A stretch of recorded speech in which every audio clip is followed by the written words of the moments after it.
জি, আমরা বিএসটিআই থেকে আসছিলাম। জি হ্যাঁ, আমাদের সাথে ম্যাজিস্ট্রেট মহোদয় আছেন, আছেন। তো আপনি তো জানেন মানে এই ইটটার গুণগত মানের জন্য বিএসটিআর অনুমোদন লাগে, জানেন আপনি এটা? এবং ইটটার সাইজটা কেমন, ইটটা ভালো কি মন্দ, এটা বিএসটিআর, এবং এই পণ্যটা বিএসটিআর বাধ্যতামূলক পণ্য।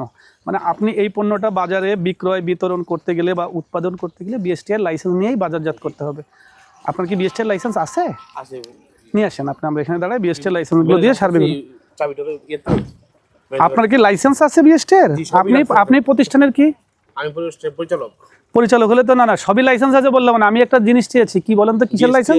বিএসটি। আপনি যেন বললেন যে আছে, আমাদের জানা মতে আপনার বিএসটির লাইসেন্স নাই। তো আপনি যদি স্বাভাবিকভাবে না জানেন আগে যার কাছে আছে পরিচালক তো জানার কথা, তাহলে আপনি জেনে বলেন আর কি, অথবা সেটা দিয়ে সহযোগিতা করেন। থাকলে আমাদের বিএসটির লাইসেন্সের কপিটা দেন। আমরা তো বিএসটিআই থেকে আসছিলাম। হ্যাঁ, ইতিমধ্যে আপনার ছোট ভাই না বড় ভাই, ওনার সাথে কথা হলো যে আমাদের সাথে ম্যাজিস্ট্রেট মহোদয় আছেন, তো আপনাদের এখানে বিএসটিআর লাইসেন্স আছে কিনা। আপনি তো জানেন যে ইট পণ্যটা বিএসটিআর বাধ্যতামূলক পণ্য। এই পণ্যটা বিক্রয় বিতরণ বা বাজারজাত করতে গেলে বিএসটিআর লাইসেন্স বাধ্যতামূলক। এবং এই পণ্যটার মান সঠিক আছে কিনা, পণ্যটার সাইজ ঠিক আছে কিনা, এইগুলো তদারকি করার জন্য কারা আছেন? বিএসটিআই। তো আমরা এখানে এসে আপনার কাছে ওনাদের কাছে জিজ্ঞেস করলাম যে বিএসটিআর লাইসেন্স আছে কিনা। আপনার কি বিএসটিআর লাইসেন্স আছে? না না, আগে ছিল, এখন নাই। বিএসটিআর লাইসেন্স ছিল, কত সাল পর্যন্ত ছিল? ওটা মনে হয় 2019 সাল পর্যন্ত ছিল। আছে এটা আপনার কাছে?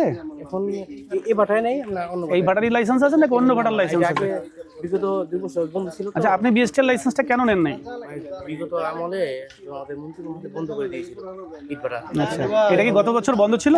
গত বছর হাফ টাইম চালানো হয়েছে, কিন্তু ডক্টর গেছে বছর। তার আগের বছর? আগের বছর ছিল, এর আগের বছর চলছিল।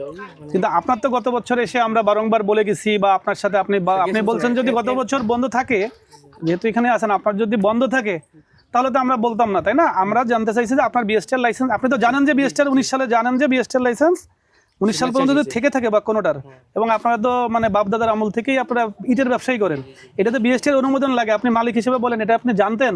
জি স্যার, আগে জানতাম, মানে আগে জানতাম না। আপনি কি বিএসটিআর লাইসেন্স লাগে জানতেন? জানি। ঠিক আছে, আপনার কি বিএসটিআর লাইসেন্স আছে? আপনি যেহেতু এখানকারই, শুধু তাই না, আমি আপনাকে বলেছি যে আপনার এখানে এটা এতটুকু আমি বলতে পারি যে এই সপ্তাহের মধ্যে বা আমি কাল রবিবার দিন ফার্স্ট উইকে আপনি এরকম একটা কথা ম্যাম আমি বলি, আপনি যেহেতু আপনারও না, আমি আপনাকে কিন্তু ঘটনাটা বলেছি, আপনি প্রায় 14টা আবেদন করেছেন। আপনি শুধু একজনের অপরাধ না। আমি শেষ করি, আমাকে একটু বলার সুযোগ দেন। আপনি যখন একটা জিনিসের দায়িত্ব নেবেন বা একটা কাজের ক্ষেত্রে, আপনি বিএসটিআই বোঝেন, আপনার চাচা খালু সবাই আছে, আপনাকে লিডার মানছে মনে করেন, আপনি সবগুলোর, আমরা তো ওইগুলোতে আমরা যেতে পারতাম বা চিঠি আপনাকে দেওয়ার পরে আপনাকে একবার না, আপনি বলছেন না বারংবার আপনার কাছে আমরা বলেছি যে ইটগুলো জমা দেন বা করেন। আপনি ইট জমা দিয়েছেন স্যার?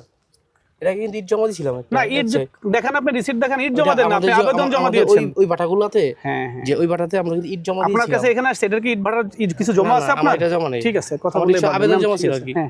আমি আপনার আইনের প্রতি শ্রদ্ধা আমি করব, আমি ইনশাআল্লাহ।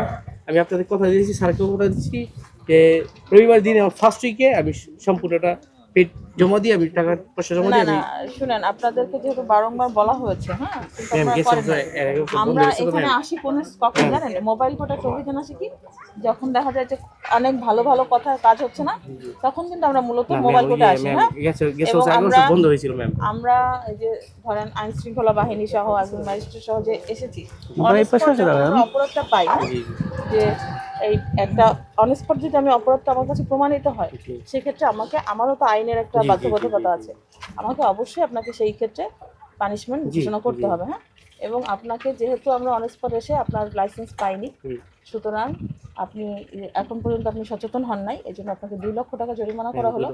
আপনি অনাদায়ে 3 মাসের জেল, এটা আপনাকে এখনই পরিশোধ করতে হবে এবং পরবর্তীতে আপনাকে এটা করে নিতে হবে, না হলে আমরা আরো ফার্দার অন্য ধরনের পানিশমেন্টের দিকে আগাবো। ঠিক আছে?